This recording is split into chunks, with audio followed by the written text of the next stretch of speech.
Good morning. Welcome to Introduction to Ethics summer semester. My name is Dr. David Myers. I'm so glad to have you in this course. You're watching this video, so there are some things that you've figured out, but what I'd like to do in this video is give you a rundown of the course, that is a course overview, as well as my personal expectations. And so the first thing that you should really do is pause the video and print out a copy of the syllabus and schedule, because that's what we're going to go over. And so, voila, let's assume that you are looking at the syllabus and schedule, and we'll go over it together. First, the boilerplate information. It's the summer semester, 16 May today through 11 July 2016. I'm your instructor, and you'll get a course description. I'm not going to read that. I think you can do most of the reading yourself. I want to elaborate on what you've read. Prerequisites, there are none, but you will be writing in this course, and so college writing would have been very helpful. We'll go over the measurable course outcomes in a couple of moments. This is your textbook.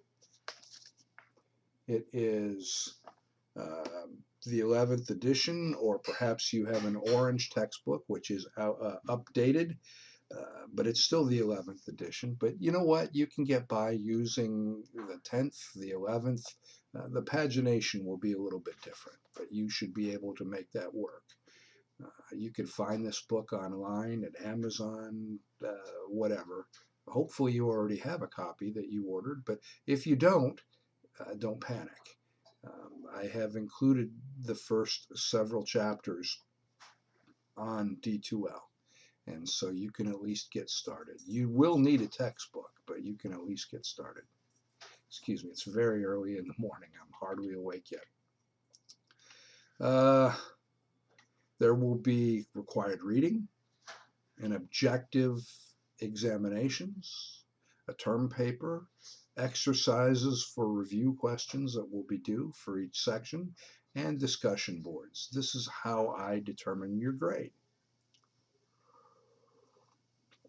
As far as tests go, there are no proctors required for the exams. Each of you is on your honor to complete the exams without your notes. It's open book, so you can use your book, but you may not use your notes. The exams, as I said, are open book. Cheating is ground for immediate failure. I don't know how I would catch you cheating. I don't look to find you cheating, but it is ground for immediate failure of the class. Now, your course assignments. First of all, reading. You get 10% or 10 points simply for reading. You'll see the schedule that needs to be read, when it needs to be read. Now, this course relies heavily on discussion. Now, obviously, it's online. You're saying, but Dave, how am I going to discuss things? We have discussion boards, and so you will be able to discuss in that fashion. But you really need to keep up with the assigned reading. At the end of the course, there's a reading report that you will turn in. It just consists of one line saying, I, your name, have completed 90% of the assigned reading. That's worth 9 points. If you do all of the assigned reading, it's worth 10 points, and so on. Discussions are worth 15 points, 15% of your grade. So you're going to begin a thread for each section, and you will respond with 2 other threads. So you're going to write one original post, and you're going to respond to 2 other posts. This will help you get more involved with your classmates. It also makes the material more practical. Then you have exams. Now, I keep talking about sections. This course is broken up into 3 sections. Each section is 4 chapters. So each section has an exam, each section has work that's due. But the exams themselves, 10% of the final grade, each exam. So if you add them up, the exams make up 30% of your final grade. Discussion questions, 5 points per section, which means 5 points per section, which means a total of 15%. Sorry, I'm really having trouble waking up this morning. Section 1 consists of chapters 1, 2, 3, and 4, and I've even listed the pages that the questions are found on. This is on page 3 of your syllabus. And so, listen, 4 chapters would be almost 40 questions. I don't expect that. I expect 2 questions per chapter. Now, we'll talk more about this assignment, but you're going to choose any 2 questions from pages 27, 28 for chapter 1 and so on. Let's see. And then finally, the writing project. The student will write a term paper on an ethical topic.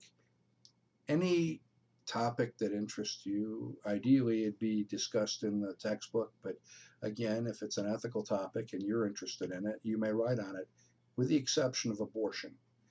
No papers on abortion. I've read way too many papers in the last 11 years on abortion. The paper will be at least 7 pages, but no longer than 9. You're going to use APA formatting. You're going to have a title page, an abstract, and a selected bibliography. Now, these 3 pages are not counted in the total content. 7 to 9 pages of content plus these. And then you're going to cite at least 3 sources other than the textbook within the body of the paper. This paper is due 11 July, the last day of the course. Failure to turn in a paper will result in failure of the course, regardless of your GPA. All assignments need to be turned in on the due dates given in the course schedule. Exams need to be taken on the set dates, unless you make arrangements in advance. Grade A, B, C, D, or F, weighted according to the above percentages. Course grades are distributed on a 4-point scale. You will pass the course. If you have a 70, that's a C. These aren't nursing courses, so the grade scale is a little bit different. You'll pass the course with a D, as a matter of fact, but you won't be able to transfer any credit. Most students fall in the A-B range. The schedule. The pace is brutal. I mean, you've elected to take this course over the summer. It's about 7 weeks, and so the first exam is going to be due between 30 May and 6 June. Each exam is open from a Monday to a Monday. You have 7 days to take the exam. You could take it at any time that you wish. And so any time between 30 May and 6 June. The second exam is 20 through 27 June. And the final exam, when I say that, it's just over chapters 9, 10, 11, and 12. It's not comprehensive, but it is open from 4 through 11 July. So you'll need to take it during that period. As I've already said, the paper is due on 11 July. Your reading schedule, 6 June, you will have read chapters 1 through 4, and you'll have turned in all corresponding work. Chapter 1 discussion questions are due at that time, and the discussion board will close at the same time. Actually, I'm going to close the discussion. I'm going to do it a little differently. The problem has been with the discussion, well, you know what? Let's wait until we get the discussion board question. But at any rate, 6 June, 27 June, and 11 July are the dates that the chapter work is due. All right. Now, what I would like to see you do would be to go back to your content section and open up where it says assignments. First of all, I have instructions for exercises for review, instructions for the term paper, instructions for the discussion board, instructions for examinations, instructions for required reading, and extra credit. And so this is where you'll go if you have questions about assignments. But first, we were just talking about what were we talking? Oh, we'll start at the beginning. Instructions for exercises for review. You know, again, you need to answer 2 per chapter, and this delineates exactly what pages those are on for each section. Go back to assignments, instructions for term paper. Your paper is to be written in APA format, 7 to 9 pages, and it goes on to give the rest of the details for the assignment. Now, I also have linked this section to the Purdue OWL website, which should give you the information on APA that you need to write the paper. I would recommend having a good style guide, but you can also find these things online. In D2L, I've actually included an article on how to write an abstract, what an abstract is. I've included these links, and I've given you a template which you can use in Word, which will help you construct your paper. Don't procrastinate on your paper. I mean, you can start today on this paper. The hardest thing is choosing a topic. Once you've chosen your topic, you go in and do your research. The main grade for this paper is going to come from how you've done your research. But at any rate, there's your paper. Go back to assignments, instructions for the discussion board. That's actually where we were. You're going to post at least 3 times per section. You must do this for points. 1 posting will be original, any thought that you have on anything in the section, and 2 will be in response to the student posts. Now, this is where I was before. You're required to read all the posts if you want full credit. Each section is worth 5 points, and if you want all 5 points, you need to read the postings. But my problem and your problem will be that there will be students who will not post until the very last second. So you're thinking, I've got to stay up to midnight? No, I'm going to close the discussion boards at 8 a.m. on the day that they're due, but you have until midnight to read the postings. That way you don't have to worry about last minute postings. But you'll get 1 point for each post that you write, up to 3 points, and then the 2 additional points will come from reading. All right, go back to the assignments. Examinations, it tells you when they're open, when they close. Listen, these exams are hard, flat out. They're difficult because you're going to find the reading to be very difficult. But I understand that. And so there are practice exams. You can take them as many times as you wish, over and over and over again.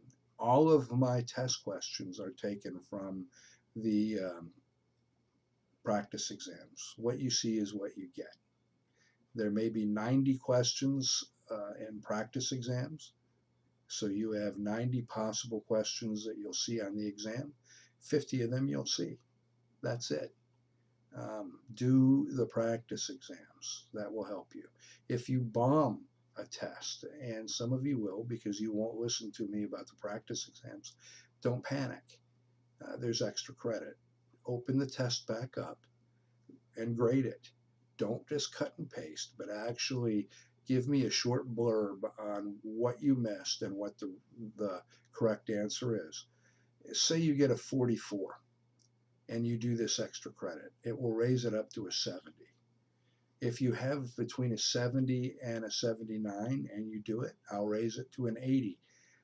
Now, my experience has been that the students that need the extra credit won't take the time to do it, but the students who already have an A will take the time to do it. If you have a 95 or above, don't do it. I'm not going to raise your grade above a 95. But if you have a 91 and you're determined to do the extra credit, um, I'll raise it to a 95. How's that? Those are your exams. Let's see. Required reading. There is always at least one student that doesn't turn in the required reading. It's an entire letter grade.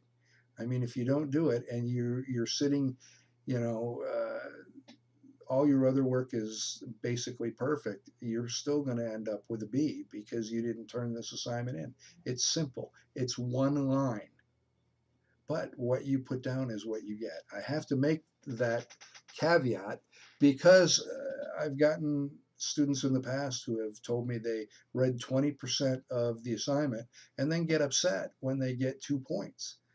I had one go to the dean and say, well, I was honest, and being honest, I could have just lied and gotten all the points. Well, this is an ethics course. The dean was not impressed with that argument.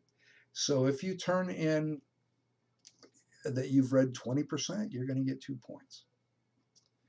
Uh, and then the instructions for extra credit. Now, if you look on your syllabus at the very top, you will see my phone number.